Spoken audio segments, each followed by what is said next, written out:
Hello and welcome to day 162 on the Pacific Crest Trail. Today started off very dramatically, had a beautiful middle and then a little bit of a warning message to the end of the day. There wasn't any rain overnight, so all of our stuff was dry, and we started off with the standard Washington climb of about 500 feet per mile. That was only for about 3 miles, again fairly standard for Washington so far. And I was chatting to Scales, so it went pretty quickly. It wasn't too intense. It seems like we've kind of got used to the gradient that we start off with here. And we went up through the clouds, same as yesterday, with similarly spectacular views on the edge of them, like watching the clouds go over at the side of the valley like a waterfall again. It was beautiful, and it looked almost something like that should have belonged on the cover of National Geographic. It was really, really cool. And yeah, we got to the top fairly quickly, and admired how much the clouds changed the landscape as they obscured and revealed different parts of it, like different peaks of hills would poke through, or different trees, and look kind of like running water almost sometimes the way it travelled through the scenery. And I left Scales at the top when she had a little snack break, and pretty much immediately I heard thunder in the distance. So yeah, turning around, I noticed a big dark cloud and rain falling behind us, which looked, again, all kinds of dramatic, like mixing with the kind of yellowy clouds caused by smoke in the distance, the sunrise kind of poking through, just, really dramatic, different areas, different scenery. It was, so cool to see.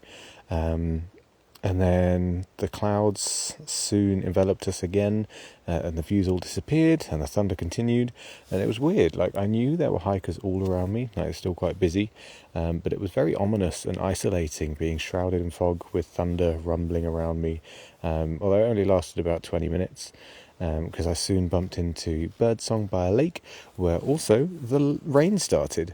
Luckily, it wasn't very heavy and only lasted maybe an hour or two, I think, but it did come with some wind, which at the time, or to start with, it seemed to push some smoke towards us, and I could smell it. But again, it seemed like the rain kind of cleared most of it, or dragged it down, so the day was pretty clear for most of it, which was amazing, because the views... Well, first of all, again, going with the drama, I reached the 2,500 mark. So 2,500 miles, only about 155 miles left from that point. And it's crazy. It is a crazy number. It's been on everyone's minds the entire time. It's all everyone's talking about at the moment, like getting to the end, there being like just over a week left on trail, which is...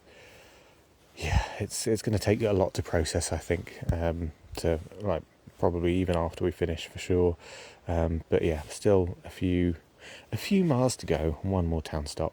But after the 2,500 mile mark, I briefly went down into a forest again, before coming about 1,500 feet back up again, to amazing views of Glacier Peak Wilderness, and I'm very grateful I was able to see, because it was stunning, and having been shrouded in smoke up to that point, or smoke or clouds for most of the last few days, it's just, it was mind-blowing watching, like being above the clouds, seeing everything poke through, just really, really cool views.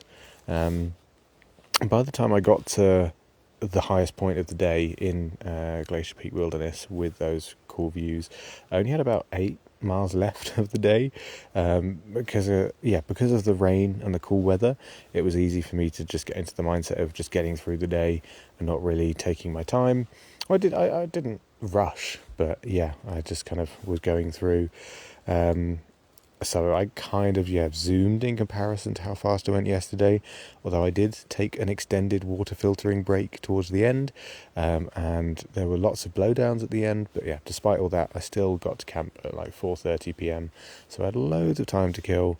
And just on blowdowns, like I think I said before, we were warned about blowdowns being big, like there's like 500 in the section we're in, like between here and Stehekin.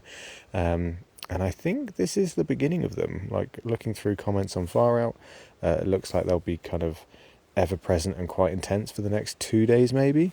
But now that we're taking it quite relaxed, I think I'm going to try and see them as fun climbing puzzles to solve rather than as obstacles that are slowing me down, or at least that's what I'm telling myself now.